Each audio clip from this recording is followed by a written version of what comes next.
Are you charitably minded, or would you start giving if you knew the impact that had on your financial picture? Are you approaching retirement or either in retirement, currently generous, and like to maintain your generosity throughout retirement, but don't know the impact that has on your assets? What I've noticed as an advisor is that in certain cases, I can show in numbers that it's better to give than receive. And we're going to be taking a look today at a potential problem that is solved by being generous. Our three-letter acronyms that we're going to be covering today are RMD, QCD, and DAF. Let's jump right in.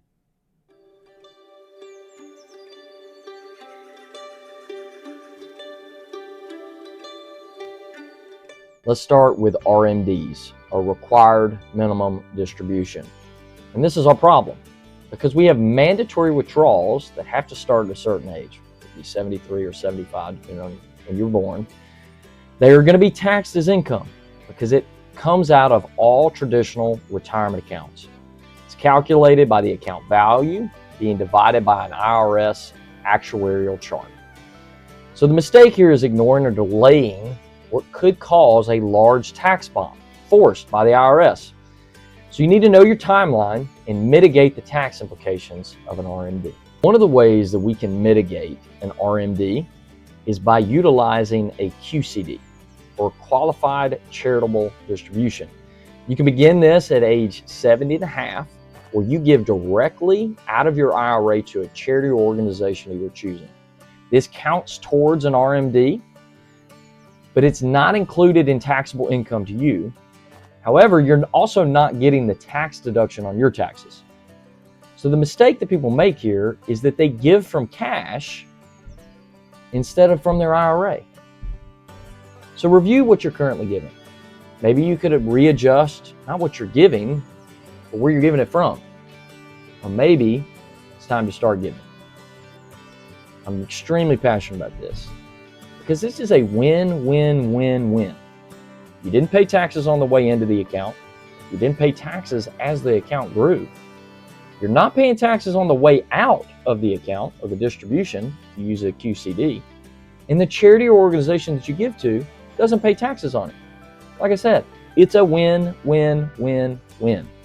Our last acronym is DAF, or Donor Advised Fund. It allows you to give cash or an appreciated asset that are outside IRAs. It still gives you control over when you give those funds to organizations or charities you're choosing. You do get a tax deduction when you complete that gift, and you're able to distribute that over time, those funds over time.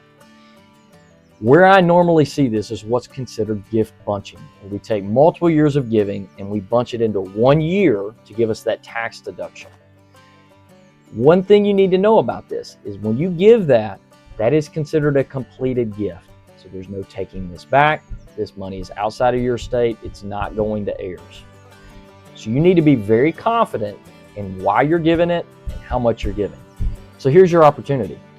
You can coordinate QCDs, or qualified charitable distributions, and DAFs, or donor advised funds, to use your assets to positively impact your community, church, or organization that you're close to, while making your assets be more tax efficient for you and your family. So if you're nearing retirement, you need to understand your required withdrawals, when they're coming, how much they're going to be, so that we can reduce unnecessary taxes through planning.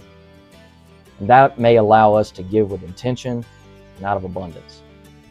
So if you'd like help building a strategy, connecting all of these dots, be glad to start with a conversation.